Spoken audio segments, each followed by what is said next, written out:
야, 이 도둑년아! 11살쯤 되어 보이는 여자아이가 생선 좌판 앞에서 멱살을 잡혀 있었죠. 아저씨, 저 안 훔쳤어요. 돈, 여기. 닥쳐! 매일 새벽마다 와서 어슬렁거려! 경찰 불러! 아이의 손에는 구겨진 1,000원짜리 3장이 들려 있었어요. 그리고 그 손등에는 누가 봐도 맞은 자국인 시퍼런 멍이 선명했죠. 상인들은 몰랐어요. 이 아이가 왜 매일 새벽 5시에 이곳에 오는지, 그리고 왜 매번 1,000원짜리 3장을 꼭 쥐고 있었는지, 무슨 사연이 있는 건지 궁금하시다면 구독과 좋아요로 함께 해주세요. 어느 곳에서 듣고 계신지 댓글 남겨주시면 반갑게 인사드리겠습니다. 그럼 이야기 시작하겠습니다. 동묘 앞 새벽시장 4시 50분. 해가 뜨기 한참 전이라 시장 골목은 좌판 조명과 트럭 헤드라이트만이 어둠을 밀어내고 있었어요. 바닥에 깔린 젖은 박스 냄새와 사방에서 밀려오는 축축한 어둠이 뒤섞인 차가운 시장 골목 사이로 작은 그림자 하나가 움직였죠. 운동화 앞코가 찢어져 있었고 점퍼는 어깨가 너무 커서 소매를 2번이나 접어 올린 상태였어요. 강윤서 11살. 아이는 시장 입구에서 멈춰 서더니 주머니를 뒤졌어요. 구겨진 1,000원짜리 3장. 손바닥 위에 펴서 한 번 세고 입김을 불어 손을 녹인 뒤 다시 주머니에 넣었죠. 그리고 익숙한 걸음으로 시장 안쪽을 향했어요.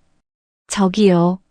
아이가 다가간 곳은 시장 구석, 만식인의 수산이라고 적힌 낡은 천막 아래였어요. 주인은 10년 전 청량리에서 밀려나 여기 자리를 잡은 사람이었죠. 천만식, 이 바닥에서 오래 버틴 생선 장수였어요.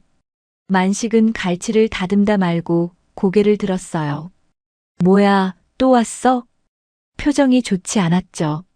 잡어 3,000원어치요. 잡어? 또? 만식은 칼을 도마에 탁 내려놓았어요. 야, 너 도대체 뭐하는 애야? 매일 새벽 5시에 와서 잡어만 사가면 뭐하게? 아이는 대답하지 않았어요. 그냥 구겨진 지폐 3장을 좌판 위에 올려놓았을 뿐이죠. 만식은 한숨을 내쉬었어요. 손님이 있는 것도 아니고 새벽이라 지나가는 사람도 없었거든요. 그는 투덜거리며 빨간 대야에서 잡어들을 건져 봉지에 담았어요. 팔아봤자 본전도 안 나오는 것들이었죠. 그런데 만식의 손이 잠깐 멈췄어요. 대야 옆에 있던 싱싱한 조기 한 마리를 슬쩍 봉지에 넣었거든요. 가져가. 아이는 봉지를 받아들었어요. 고개를 숙여 인사하고 돌아서려는데 만식이 말했죠. 야. 아이가 멈췄어요. 너 손 좀 봐봐. 윤서는 손을 뒤로 숨겼어요. 하지만 만식은 이미 봤죠. 손등에 시퍼런 멍, 그리고 손가락 마디마디에 난 작은 상처들. 그거 누가 그랬어? 넘어졌어요. 넘어져서 손등에 저렇게 멍이 들어? 아이는 대답하지 않았어요. 봉지를 꼭 껴안고 빠르게 걸어나갔죠. 만식은 그 뒷모습을 한참 바라봤어요. 옆 좌판에서 배추를 다듬던 아주머니가 고개를 돌렸죠. 만식아, 저 애 왜 저래? 배순자 62. 채소 장사를 하는 아주머니였는데 말이 끝나기도 전에 손은 이미 배추를 다듬고 있었죠. 몰라, 근데 이상해. 저 애 벌써 2달째 매일 새벽 5시에 와. 뭐? 2달. 그리고 매번 3,000원 내밀어. 순자의 눈이 가늘어졌어요. 초등학생이 새벽 5시에? 부모는 뭐해? 글쎄, 그게 더 이상한 게. 만식은 목소리를 낮췄어요. 저 애, 여기서 사간 생선 집에 안 가져가는 것 같아. 뭐? 한번 따라가 봤어. 궁금해서. 근데 시장 뒷골목으로 가더라고. 순자가 배추 다듬던 손을 멈췄어요. 시장 뒷골목. 거기엔 새벽이면 폐지 줍는 노인들, 노숙자들이 모이는 곳이었죠. 설마 저 애가. 모르지. 두 사람이 수군거리는 사이 윤서는 이미 시장 출구를 벗어나고 있었어요. 아이는 생선 봉지를 가슴에 꼭 안은 채 골목을 향해 걸었죠. 그때였어요. 시장 입구 쪽에서 엔진 소리가 들렸어요. 검은 SUV 한 대가 천천히 들어오고 있었죠. 윤서의 발이 멈췄어요. 어깨가 굳었죠. 차에서 내린 남자는 40대 중반쯤 되어 보였어요. 코트 차림의 구두, 이른 새벽인데도 머리를 단정하게 넘긴 말끔한 모습이었죠. 강태호, 윤서의 삼촌이었어요. 석 달 전 윤서 아빠가 교통사고로 세상을 떠난 직후 갑자기 나타난 사람.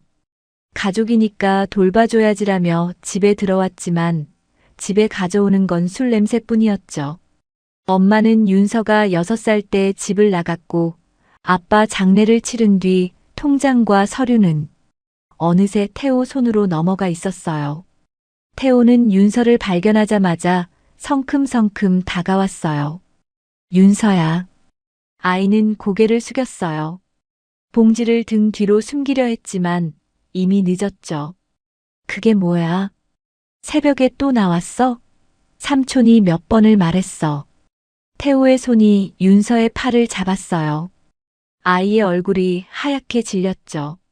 삼촌, 저 그냥 집에 가서 얘기해.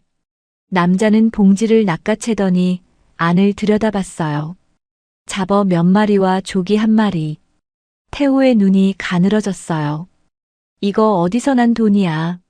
모은 거예요. 모은 거? 태호가 피식 웃었어요. 그 웃음이 차가웠죠. 아빠 방에 들어갔냐? 윤서의 어깨가 굳었어요. 안 들어갔어요. 거짓말하지 마. 뭘 만졌어. 아무것도 안 만졌어요. 태호의 눈이 가늘어졌어요. 내 아빠 물건 중에 숨긴 거 있지? 수천 마리야. 아이 눈동자가 흔들렸어요. 태호는 그걸 놓치지 않았죠. 집에 가자. 태호는 윤서의 팔을 잡아 끌었어요. 아이의 발이 질질 끌렸지만 남자는 개의치 않았죠. 봉지에서 생선 한 마리가 바닥에 떨어졌어요. 만식이 넣어준 조기였죠. 윤서는 그 생선을 돌아보며 입술을 깨물었어요. 눈에 눈물이 고였지만 소리는 내지 않았죠. 멀리서 그 장면을 본 만식이 저거 뭐야? 순자도 고개를 돌렸죠. 검은 차가 아이를 태우고 사라지는 게 보였어요. 얘 아빠야? 아빠 같아 보여. 저의 표정 못 봤어? 만식의 얼굴이 굳어졌어요. 순자가 조용히 말했죠. 애가 굶은 얼굴이야. 볼이 쏙 들어갔더라. 저 남자 뭔가 찾고 있어. 뭘 찾는데? 몰라, 근데. 만식은 바닥에 떨어진 조기를 바라봤어요. 차가운 새벽 공기 속에서 생선은 이미 흙이 묻어 있었죠. 그는 그걸 주워들었어요. 순자가 말없이 깨끗한 비닐 하나를 건넸죠. 내일 저에 오면 내가 물어본다. 그날 밤 윤서의 방에서는 낮은 울음소리가 새어나왔어요. 삼촌은 아빠 방을 뒤지고 있었죠. 서랍을 열고 옷장을 뒤지고 침대 밑까지 들춰봤지만 찾는 건 나오지 않았어요. 분명 있을 텐데. 태호는 중얼거렸죠. 아빠가 남긴 그 수첩. 거기에 뭐가 적혀 있는지 윤서는 알고 있었어요. 하지만 절대 말할 수 없었죠. 그건 아빠가 남긴 마지막 약속이었으니까. 윤서는 이불 속에서 가슴팍을 움켜쥐었어요. 얇은 잠옷 안쪽 가슴에 꽁꽁 붙여놓은 작은 수첩이 만져졌죠. 아이는 그걸 꺼내지 않았어요. 그냥 손으로 누른 채 눈을 감았죠. 내일도 새벽 5시에 가야 했어요. 기다리는 사람들이 있으니까. 아빠가 끝내 못 전한 걸 자기는 알아버렸으니까. 그날 밤 윤서는 잠을 이루지 못했어요. 삼촌이 아빠 방을 뒤지는 소리가 새벽까지 이어졌거든요. 윤서는 이불을 머리까지 뒤집어 쓴 채 가슴팍에 수첩만 꾹꾹 눌렀어요. 찾으면 안 돼. 이것만은 안 돼. 다음 날 아침, 윤서는 학교에 가지 않았어요. 갈 수가 없었죠. 전날 삼촌에게 끌려오며 비틀린 팔이 아침이 되자 팔꿈치까지 시퍼렇게 멍들어 있었어요. 그리고 어젯밤부터 아무것도 먹지 못해 다리에 힘이 없었죠. 학교에 가면 점심은 먹을 수 있었어요. 무료 급식이니까요. 하지만 삼촌이 나가지 못하게 했어요. 수첩 어딨는지 말할 때까지 어디도 못 나가. 점심때쯤 담임 선생님한테 전화가 왔어요. 삼촌이 받았죠.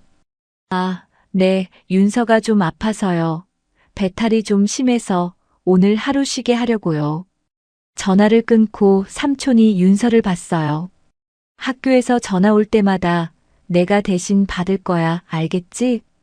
윤서는 고개를 끄덕일 수밖에 없었어요. 그날 저녁, 태호가 식탁에 앉아 커피를 마시고 있었어요. 윤서가 부엌에 들어서자 태호의 시선이 따라왔죠. 어제 물어본 거 대답 안 했지. 윤서의 발이 멈췄어요. 수첩 어딨어? 몰라요. 내 아빠가 죽기 전에 뭘 남겼는지 알아? 윤서는 대답하지 않았어요. 태호가 천천히 일어났어요. 내 아빠 뭔가 바꿔놨어. 내가 손도 못 대게. 아이의 눈이 커졌죠. 수첩만 찾으면 왜 그런지 알 수 있어. 태호가 윤서 앞으로 다가왔어요. 수첩에 뭐가 적혀 있는지 알면 얘기해. 그럼 삼촌이 잘해줄게. 윤서는 고개를 저었어요. 몰라요. 진짜 몰라요. 태호의 표정이 굳었어요. 그래, 모른다고. 그는 뒤로 물러서며 말했죠. 그럼 오늘부터 밥 없어. 내가 기억날 때까지. 윤서는 그 자리에 서 있었어요. 삼촌은 외투를 집어들었어요. 나 나갔다 올 테니까 집에 있어. 현관문이 쾅 닫혔고 삼촌의 차 소리가 멀어졌죠. 윤서는 잠시 망설이다 밖으로 나갔어요. 내일 새벽에 생선을 사려면 돈이 필요했거든요. 시장 뒷골목에서 공병을 모았어요. 맥주병, 소주병 손에 잡히는 대로 주었죠. 리어카 끄는 할아버지 눈치를 봐가며 쓰레기통을 뒤졌어요. 손이 까지고 무릎에 흙이 묻었지만 멈추지 않았어요. 그때 만식이 골목을 지나갔어요. 장사 끝나고 집에 가는 길이었죠. 아이는 고개를 숙인 채 공병을 세고 있었어요. 입술이 아주 작게 움직였죠. 아직 멀었어. 만식은 한참 그 자리에 서 있었어요. 가슴 한쪽이 무거워졌죠.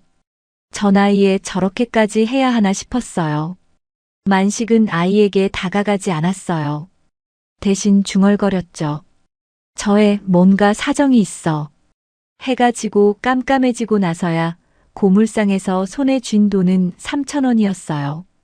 딱 잡어 한 봉지 값이었죠. 윤서는 그 돈을 주머니에 넣고 집으로 돌아갔어요. 집은 조용했어요. 삼촌은 아직 돌아오지 않았죠.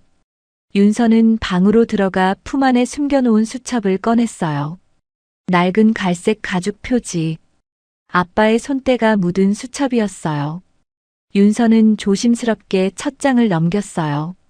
거기엔 이름들이 빼곡했죠. 박성호 할아버지, 동묘역 3번 출구, 매일 새벽. 김말순 할머니, 청계천 쪽 화목만. 이정수 할아버지, 폐지 수레, 토요일. 이름 옆에는 작은 메모들이 있었어요. 성호 할아버지, 고등어 좋아함, 비린내 약한 거로. 말순 할머니, 딸 얘기 자주 하심, 이야기 좀 들어드릴 것. 정수 할아버지, 당뇨 있음, 짠 거 조심. 아빠는 그냥 생선을 나눠준 게 아니었어요. 한 사람 한 사람을 기억했던 거였죠. 윤서는 수첩을 넘기다 어느 페이지에서 멈췄어요. 아빠 글씨 사이에 빨간 줄이 그어진 곳이 있었거든요. 태호에게 절대 보여주지 말 것. 그 아래엔 뭔가 더 적혀 있었지만 글씨가 번져서 잘 보이지 않았어요. 윤서는 그 문장을 한참 바라봤어요. 그 문장 하나면 충분했어요. 윤서는 더 묻지 않아도 됐죠. 윤서는 수첩을 다시 가슴에 품었어요. 배가 고팠지만 더 중요한 게 있었어요. 내일 새벽 5시에 가야 했어요. 기다리는 사람이 있었으니까요. 그때 현관문 소리가 들리고 거실에 삼촌이 술병을 따는 소리가 났어요. 윤서는 알람을 새벽 4시 30분에 맞췄어요. 삼촌이 술 마시고 늦게 자면 새벽엔 못 일어날 거였어요. 내일은 꼭 가야 했어요. 기다리는 사람이 있었으니까요. 새벽 4시 28분. 윤서의 눈이 떠졌어요. 알람이 울리기 2분 전이었죠. 아이는 소리 없이 일어나 알람을 껐어요. 방문을 살짝 열고 거실을 봤어요. 삼촌이 소파에 쓰러져 자고 있었죠. 빈 술병이 바닥에 굴러다녔어요. 코 고는 소리가 크게 울렸어요. 윤서는 숨을 죽이며 방문을 열었어요. 숨을 참고 살금살금 현관으로 갔어요. 현관 문고리를 잡았을 때 심장이 터질 것 같았어요. 찰칵. 문이 열렸어요. 윤서는 밖으로 빠져나와 문을 최대한 조용히 닫았죠. 그리고 뛰기 시작했어요. 새벽 공기가 차가웠지만 아이는 멈추지 않았어요. 어젯밤 모은 3,000원을 주머니 속에서 꽉 쥐었어요. 시장까지는 10분. 늦으면 안 됐죠. 동묘 시장에 도착했을 때 하늘은 아직 어두웠어요. 좌판마다 조명이 켜지고 있었고 트럭에서 생선 상자를 내리는 소리가 들렸죠. 윤서는 만식인의 좌판으로 향했어요. 그런데 발걸음이 멈췄어요. 좌판 앞에 사람들이 모여 있었거든요. 야, 이거 봐봐. 젊은 상인이 손에 뭔가를 들고 있었어요. 생선 봉지였죠. 만식은 새벽 윤서를 위해 잡어봉지를 따로 챙겨뒀어요. 어젯밤 골목에서 본 공병 줍는 아이 모습이 자꾸 밟혔거든요. 만식이 형이 오늘 따로 챙겨뒀더라고. 근데 이거 누구 줄 거래? 몰라. 이따 오면 물어봐. 매일 새벽에 오는 그 애한테 주려는 거 아냐? 윤서의 심장이 쿵 내려앉았어요. 그 애? 매일 새벽에 오는 게? 그 애 말이야. 만식이 형이 요즘 신경 쓰더라고. 에이, 설마 그 애한테 공짜로 주려고? 젊은 상인이 코웃음을 쳤어요. 괜히 일 커지면 골치 아플 텐데 그 애 뭔가 이상하잖아. 윤서는 용기를 냈어요. 만식 아저씨가 챙겨둔 거라면 자기한테 주려던 거겠죠. 아이는 조심스럽게 다가가 봉지를 집어들었어요. 그리고 3,000원을 좌판에 두려던 순간, 야, 이 도둑년아. 누군가 윤서의 멱살을 잡았어요. 젊은 상인이었죠.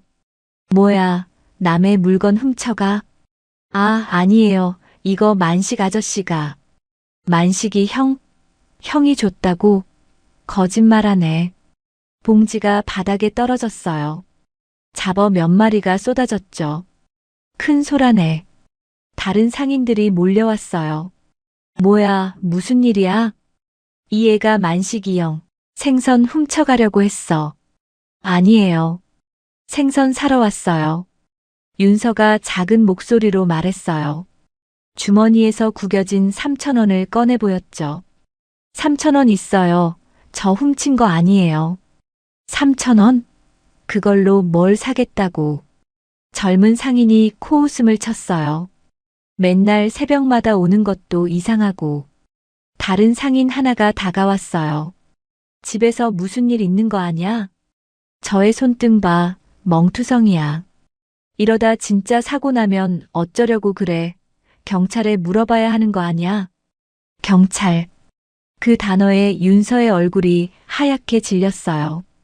경찰은 안 됐어요. 삼촌이 알게 되는 순간 모든 게 끝이었으니까요. 아니에요. 저 괜찮아요. 그냥 생선만. 괜찮긴 뭐가 괜찮아. 너 어디 사는 애야? 윤서는 돌아서서 뛰기 시작했어요. 야, 거기서. 뒤에서 소리가 들렸지만 아이는 멈추지 않았어요. 골목을 빠져나와 뒷길로 숨었죠. 숨이 턱까지 찼어요. 등에서 식은땀이 흘렀죠. 3,000원은 아직 주머니에 있었지만 생선은 사지 못했어요. 성호 할아버지 얼굴이 떠오르자 윤서의 입술이 떨렸죠. 윤서는 골목벽에 등을 기대고 주저앉았어요. 눈물이 볼을 타고 흘렀죠. 아빠. 작은 목소리가 새벽 공기 속으로 사라졌어요. 그 시각. 만식은 자리에 도착하자마자 상황을 알게 됐어요. 야, 아까 그 애 왔다 갔어. 뭐? 형이 챙겨둔 봉지 들고 가려다 영수한테 걸렸어. 멱살까지 잡혔는데 도망갔어. 만식의 표정이 굳어졌어요. 멱살을 잡아? 경찰 신고한다고 하니까 울면서 도망가더라. 만식은 젊은 상인 영수를 찾아갔어요. 야, 그의 일 함부로 단정하지 마. 형, 누가 봐도 이상하잖아요.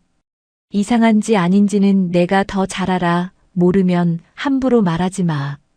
만식은 돌아섰어요. 좌판 앞 바닥에 잡어 몇 마리가 흩어져 있었죠. 아까 쏟아진 거였어요. 만식은 그걸 주워 담으며 중얼거렸어요. 이걸 주려고 했는데. 만식은 봉지를 들고 시장 밖으로 나갔어요. 어제 저녁에 봐둔 그 골목, 낡은 연립주택 쪽으로 향했죠. 그런데 만식이 골목에 들어섰을 때 어디선가 아이 울음소리가 들렸어요. 발걸음을 멈추고 소리를 따라갔죠. 그리고 연립주택 앞에서 검은 SUV가 보였어요. 차 앞엔 코트를 걸친 정장 차림의 남자가 서 있었어요. 윤서의 삼촌 태호였죠. 그리고 태호의 앞에는 윤서가 고개를 숙이고 서 있었어요. 삼촌, 저 그냥. 닥쳐, 집에서 얘기해. 태호가 윤서의 팔을 잡았어요. 아이의 얼굴이 일그러졌죠. 만식은 멀리서 그 장면을 봤어요. 만식의 이가 사각 부딪혔어요. 하지만 섣불리 나설 수 없었어요. 잘못 끼어들었다가 아이만 더 다칠 수도 있었으니까요. 만식은 주먹을 쥐었어요. 차가 출발하고 아이가 태워져 갔죠. 만식은 그 자리에 한참 서 있었어요. 그리고 중얼거렸죠. 저 남자부터 확인해야겠어. 그날 오후, 태호는 윤서를 방에 가뒀어요. 이번엔 정말로 자물쇠를 설치하고 채웠죠. 철컥. 수첩 내놓을 때까지 못 나가. 윤서는 방 안에서 문을 바라봤어요. 여기는 2층이었고 창문으로 뛰어내리면 다칠 게 뻔했어요. 성호 할아버지가 오늘도 굶으셨을까봐 윤서는 가슴이 조였어요. 내일도 못 가면. 할아버지. 윤서는 창밖을 바라봤어요. 해가 지고 있었어요. 시장에선 좌판 정리하는 소리가 들릴 시간이었죠. 아이는 알 수 없었어요. 지금 만식이 무얼 하고 있는지. 그 시각, 오늘 하루 종일 안절부절하던 만식은 한참 망설이다 핸드폰을 들었어요. 저, 주민센터 맞습니까? 여러분, 여기까지 들으셨군요. 윤서는 생선도 사지 못하고 다시 삼촌에게 잡혀버렸어요. 방에 갇힌 아이는 창밖만 바라보고 있죠. 그런데 만식 아저씨가 결국 움직이기 시작했어요. 윤서를 지키려는 마음이었을까요? 아니면 더 큰 뭔가를 눈치챈 걸까요? 그럼 여러분, 다음 이야기도 계속 들어봐 주세요. 다음 날 아침, 윤서는 방 안에서 눈을 떴어요. 알람은 울리지 않았어요. 삼촌이 어젯밤에 휴대폰을 가져갔거든요. 창문으로 들어오는 햇살이 눈부셨어요. 벌써 해가 떠 있었죠. 윤서는 벌떡 일어났어요. 몇 시지? 창밖을 봤어요. 해가 높이 떠 있었어요. 새벽 5시는 이미 지나고도 한참이었죠. 윤서는 문으로 달려갔어요. 손잡이를 잡아당겼지만 문은 꿈쩍도 안 했어요. 자물쇠가 그대로였죠. 삼촌, 문 열어주세요. 대답이 없었어요. 삼촌, 집 안은 조용했어요. 아무도 없는 것 같았죠. 학교에서 전화가 몇 번 더 왔지만 삼촌은 매번 같은 말로 넘겼어요. 윤서는 문을 두드렸어요. 손바닥이 아플 때까지 두드렸지만 아무 소용이 없었어요.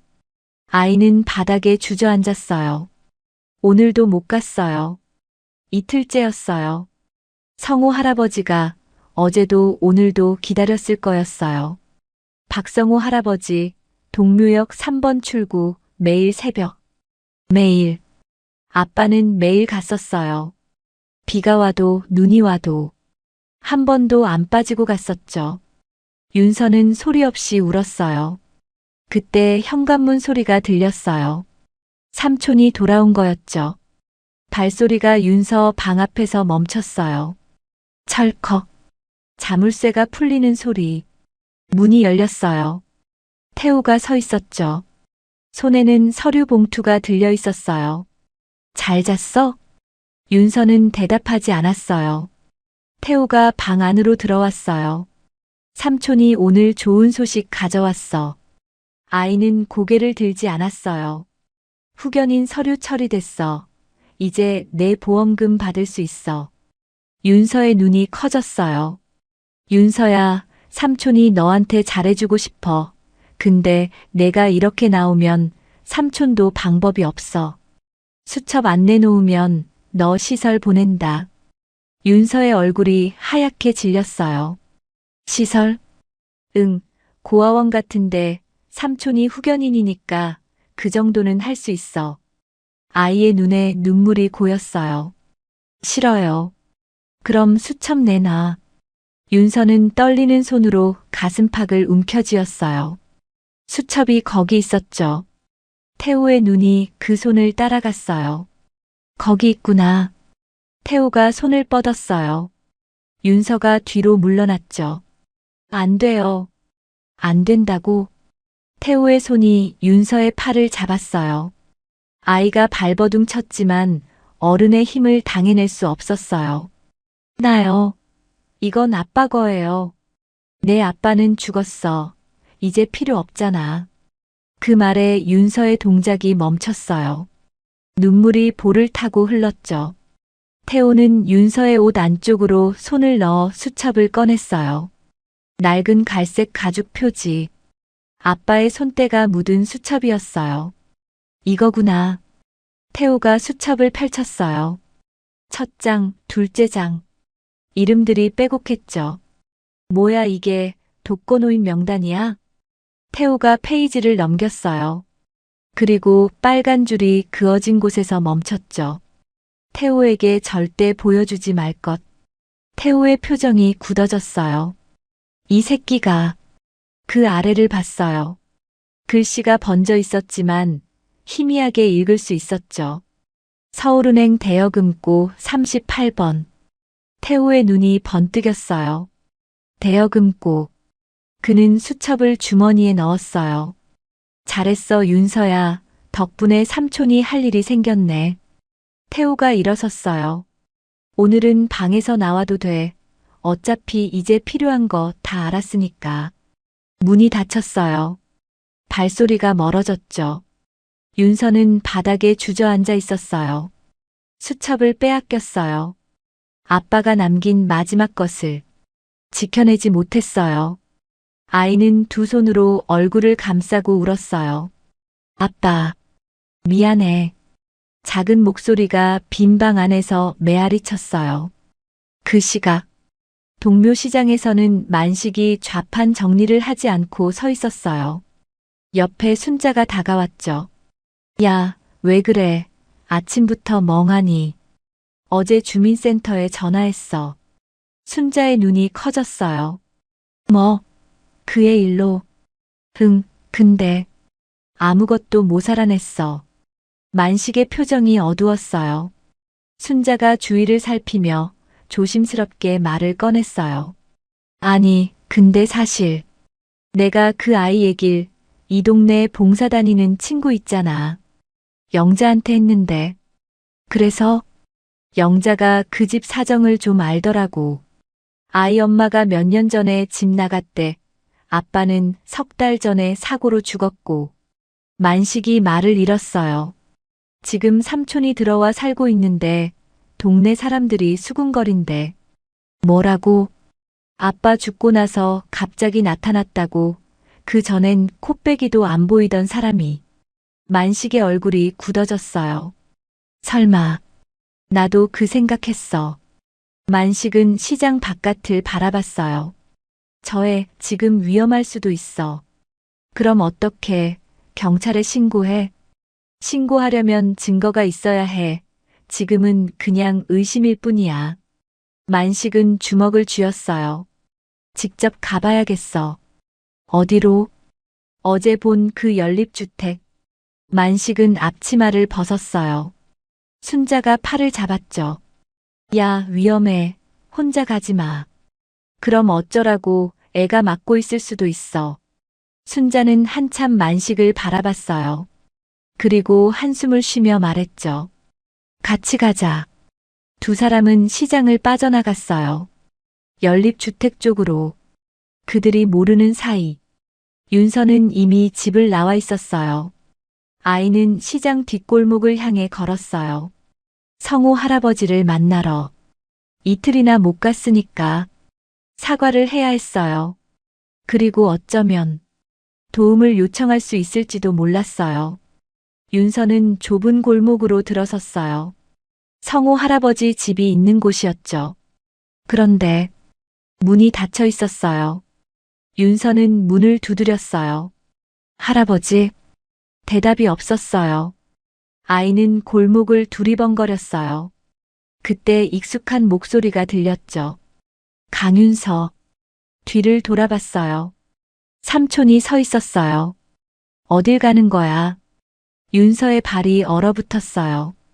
태우가 다가왔어요. 삼촌이 방에서 나와도 된다고 했지. 어딜 가라곤 안 했어. 할아버지한테. 할아버지, 그 독거노인들. 태우가 피식 웃었어요. 그 인간들한테 뭘 바라는 거야? 도와줄 것 같아? 윤서는 대답하지 못했어요. 태우가 윤서의 팔을 잡았어요. 집에 가, 손님이 올 거야. 손님이요? 응, 시설에서 내 상태 확인하러. 윤서의 얼굴이 하얗게 질렸어요. 시설. 정말로 보내려는 거였어요. 싫어요. 저 안 갈 거예요. 윤서가 삼촌의 손을 깨물어 팔을 뺐어요.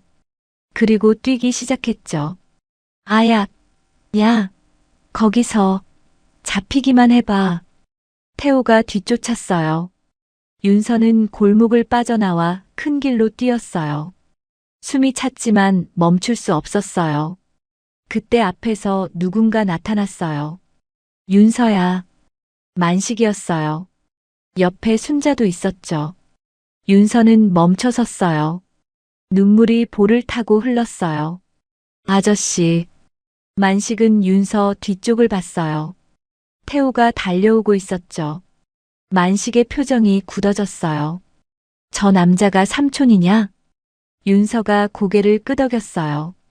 만식은 윤서를 등 뒤로 밀었어요. 그리고 태호 앞에 섰죠. 잠깐만요. 태호가 멈췄어요. 뭐야 당신은? 이 아이 자주 보는 사람입니다. 만식의 목소리는 낮지만 단단했어요. 아이한테 무슨 짓 하는 겁니까? 태호의 눈이 가늘어졌어요. 남의 집 일에 왜 끼어들어요? 남의 집 일인지 아닌지는 제가 판단하겠습니다. 윤서는 만식의 등 뒤에서 떨고 있었어요. 하지만 처음으로 누군가 자기 앞에 서 있었어요. 골목에 긴장이 흘렀어요. 만식과 태호가 마주 서 있었죠. 남의 집 일에 끼어들지 마세요. 태호의 목소리는 차가웠어요. 조카를 데려가는 것뿐입니다. 애가 왜 울면서 도망칩니까? 만식은 물러서지 않았어요. 아이 손등에 멍은 왜 있는 겁니까? 밥은 제대로 먹이고 있습니까? 태호의 표정이 굳어졌어요. 당신이 뭔데 그런 걸 물어요. 동네 사람들한테 다 들었습니다. 태호의 눈이 흔들렸어요. 뭐? 얘 아빠 돌아가시고 갑자기 나타났다면서요. 만식의 목소리가 낮아졌어요. 그렇게 급하게 들어온 이유가 뭡니까? 태호는 대답하지 않았어요. 주변에 사람들이 모이기 시작했거든요. 시장 상인들이었죠. 야, 저거 뭐야? 만식이 형이 누구랑 싸우나? 저 남자 누구야? 애보호자야? 수군거림이 퍼졌어요. 태호는 주변을 둘러봤어요. 사람들의 시선이 느껴졌죠. 지금은 물러나죠. 태호가 뒤로 물러섰어요. 하지만 법대로 하면 결국 내 쪽입니다. 윤서는 만식의 등 뒤에서 고개를 저었어요. 싫어요. 뭐? 삼촌한테 안 갈 거예요. 태호의 표정이 일그러졌어요. 하지만 주변 시선 때문에 함부로 손을 쓸 수 없었죠. 태호는 돌아섰어요. 검은 SUV가 골목 끝에 서 있었죠. 차에 타고 떠났어요. 윤서는 그제야 무릎에 힘이 풀렸어요.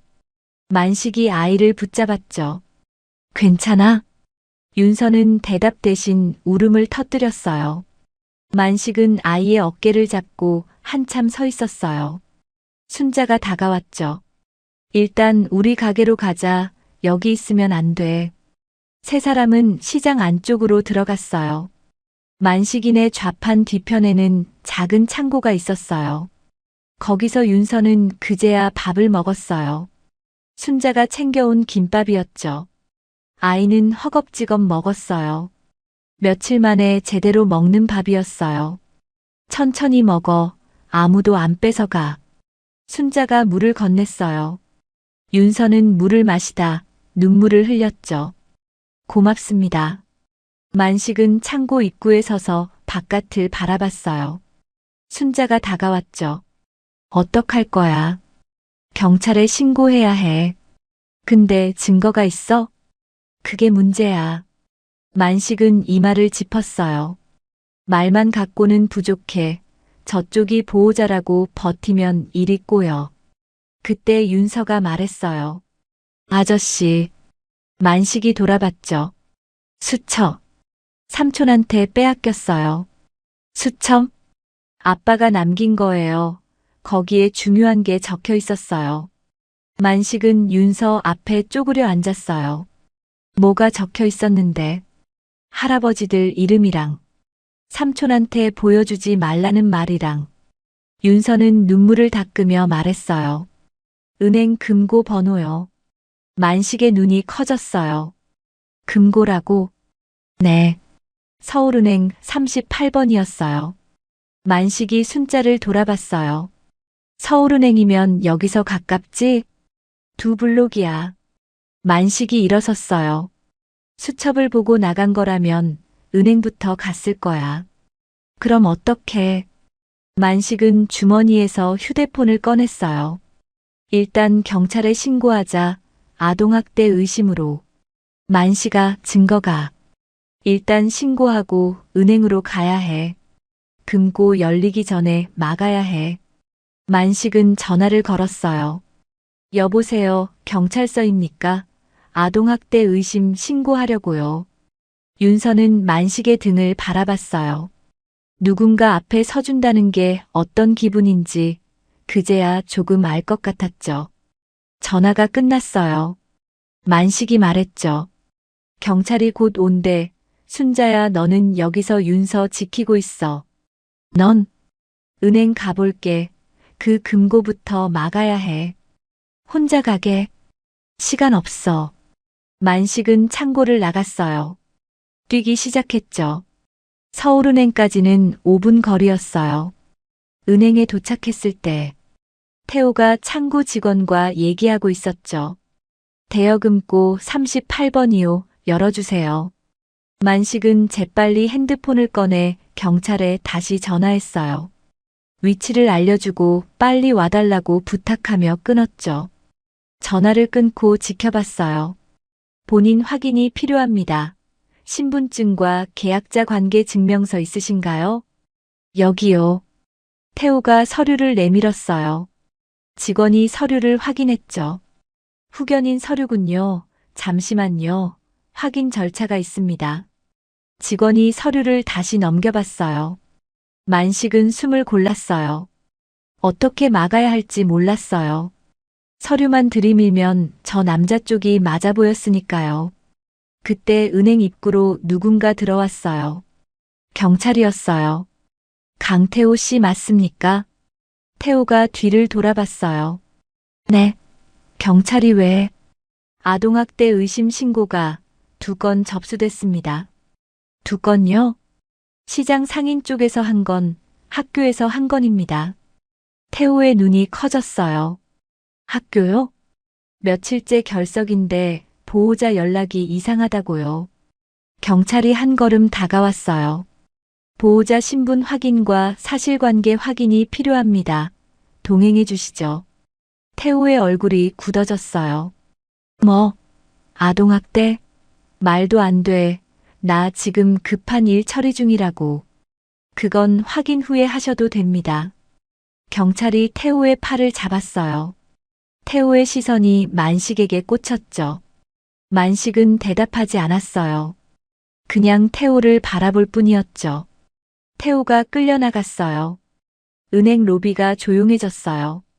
만식은 창구 직원에게 다가갔어요. 저기요, 방금 그 사람이 열려고 했던 대여금고요. 네. 경찰이 개입한 거 보셨죠? 아동학대 관련입니다. 직원이 고개를 끄덕였어요. 경찰 확인이 들어온 이상 지금은 진행할 수 없습니다. 일단 보류하겠습니다. 만식은 한숨을 내쉬었어요. 적어도 당장은 막은 셈이었죠. 만식은 은행을 나와 시장으로 돌아갔어요. 창고에는 순자와 윤서가 있었죠. 윤서가 달려왔어요. 아저씨, 삼촌은요? 경찰이 데려갔어. 윤서의 눈이 커졌어요. 진짜요? 응. 그리고 금고도 일단 막았어. 삼촌이 못 열게. 윤서의 눈에 눈물이 고였어요. 조금 전까진 막혀있던 숨이 그제야 넘어갔죠. 감사해요, 아저씨. 만식은 아이의 머리를 쓰다듬었어요. 아직 안 끝났어. 경찰서 가서 내가 직접 얘기해야 해. 무서워요. 괜찮아. 내가 같이 갈게. 순자도 다가왔어요. 나도 같이 가줄게. 걱정 마. 윤서는 2 사람을 바라봤어요. 며칠 전만 해도 차갑게만 보이던 얼굴들이었어요. 그런데 지금은 아니었죠. 윤서는 고개를 끄덕였어요. 네, 갈게요. 3 사람은 시장을 나섰어요. 경찰서 쪽으로. 윤서는 걸으면서 하늘을 봤어요. 하늘은 여전히 흐렸지만 이제는 혼자 걷는 길이 아니라는 생각이 들었죠. 경찰서는 생각보다 조용했어요. 윤서는 작은 의자에 앉아 있었죠. 옆에 만식이, 그 옆에 순자가 앉아 있었어요. 여자 경찰관이 다가왔어요. 윤서야, 힘들겠지만 몇 가지만 물어볼게. 괜찮아? 윤서는 고개를 끄덕였어요. 떨리는 목소리로 하나씩 말하기 시작했죠. 삼촌이 들어온 뒤로 달라진 것들, 굶겨진 날들, 방에 갇힌 날, 수첩을 빼앗긴 일, 그리고 아빠가 왜 그 수첩을 남겼는지. 경찰관은 조용히 듣고 있었어요. 다 듣고 나서 고개를 끄덕였죠. 잘 얘기해줬어. 고마워. 경찰관이 일어나 다른 방으로 갔어요. 잠시 후 돌아왔죠. 윤서야, 좋은 소식이 있어. 아이가 고개를 들었어요. 금고에서 아빠가 남긴 서류들이 나왔어. 윤서의 눈이 커졌어요. 보험증서랑 유언장이었어. 삼촌 말과는 전혀 달랐어. 만식과 순자도 귀를 기울였어요. 유언장엔 재산을 전부 윤서에게 남기고 성인이 될 때까지 복지재단이 관리한다고 적혀 있었어. 경찰관이 윤서를 바라봤어요. 그리고 후견인도 복지재단으로 지정해뒀더라. 삼촌한테 맡기지 말라고 따로 적어놨어. 윤서의 눈이 커졌어요. 아빠가 미리요? 응, 아빠가 널 지키려고 다 준비해놨던 거야. 보험금은 절차 밟아서 나중에 받게 될 거고 일단 복지재단에서 보호해 줄 거야. 방 안이 조용해졌어요. 윤서의 눈에서 눈물이 흘렀죠. 삼촌이 거짓말한 거예요? 응, 삼촌은 처음부터 자격이 없었어. 윤서는 소리내어 울었어요. 만식은 고개를 돌렸어요. 눈시울이 붉어져 있었죠. 그 시각, 태호는 다른 방에서 조사를 받고 있었어요. 아이 진술과 상처 상태가 일치합니다. 경찰관이 서류를 넘겼어요. 감금, 학대, 그리고 재산 관련 혐의까지 조사가 길어질 겁니다. 태호는 끝내 고개를 떨궜어요. 며칠이 지났어요. 복지재단 사람도 만났고 경찰서에도 몇 번 더 다녀왔죠. 그리고 며칠 후 윤서는 시장에 다시 왔어요. 새벽 5시. 만식이네 좌판 앞이었죠. 왔어? 만식이 갈치를 다듬다 말고 고개를 들었어요. 네. 윤서는 3,000원을 내밀었어요. 만식이 피식 웃었죠. 야, 그거 됐어. 네. 그 돈은 넣어둬. 그냥 와. 윤서의 눈이 커졌어요. 그때 옆에서 순자가 말했어요. 야, 만식아, 그런데 윤서 아빠 이름이 뭐라고 했지? 강머식이. 강현우 아니야? 만식의 손이 멈췄어요. 뭐? 순자가 윤서를 바라봤어요. 애야, 내 아빠 이름이 혹시 강현우야? 윤서가 고개를 끄덕였어요. 만식의 얼굴이 굳어졌어요. 야, 설마. 7, 8년 전에 저쪽 끝자리에서 생선 팔던. 맞아, 그 사람 아니야? 젊은 남자. 딸 데리고 다니던. 만식이 윤서를 다시 봤어요. 너 그때 그 꼬마였어? 윤서는 기억이 났어요. 어릴 때 아빠 손잡고 시장에 왔던 날들. 좌판 옆에 앉아 아빠가 생선 다듬는 걸 구경했던 기억. 아빠가 여기서 장사했어요? 했지. 한 4, 5년 했나. 그러다 청량리 쪽에서 밀려온 상인들 들어오고 나서 자리세가 확 뛰었어. 현우는 그걸 못 버티고 결국 장사 접었지. 순자가 한숨을 쉬었어요. 그래도 장사 접고 나서도 매일 새벽에 왔어. 생선 사서 어디론가 가더라고. 그게 만식이 중얼거렸어요. 그 동네 어르신들한테 나눠주는 거였구나. 윤서의 눈에서 눈물이 흘렀어요. 아빠는 자리를 잃고 나서도 나눔을 멈추지 않았던 거였어요. 남는 생선이 아니라 직접 사서 가져다 주었던 거였죠. 그래서 내가 매일 새벽에 왔구나. 만식이 윤서의 머리를 쓰다듬었어요. 아빠가 하던 일 이어받은 거였어. 윤서는 고개를 끄덕이며 울었어요. 만식이 생선 봉지를 건넸어요. 오늘은 잡어만 있는 게 아니었어요. 싱싱한 고등어도 들어있었죠. 성호 할아버지, 고등어 좋아한다며 가져가. 윤서는 봉지를 받아들었어요. 그때 순자가 비닐봉지 하나를 내밀었어요. 나도 배추랑 무야, 국 끓여 드시라고. 그 뒤로 다른 상인들도 하나둘 다가왔어요. 과일 장수 아저씨가 사과 몇 개를 내밀었죠.